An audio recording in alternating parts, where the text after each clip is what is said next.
bigger question of all, can late payments be removed from your credit report? They can, okay? The video before I mentioned, if you're 30 days late, make sure you are 30 days late. So a lot of companies sometimes close the books after 25 days, 28 days, and they consider you late. But by law, it's 30 days.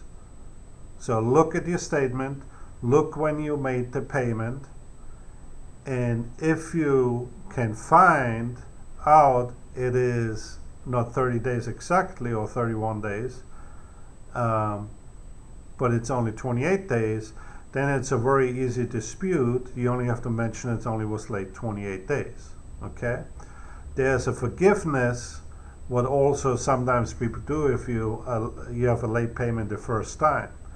It's a forgiveness letter, what will be in our other tutorial, what you can download, or if you do your own credit, just follow the instruction.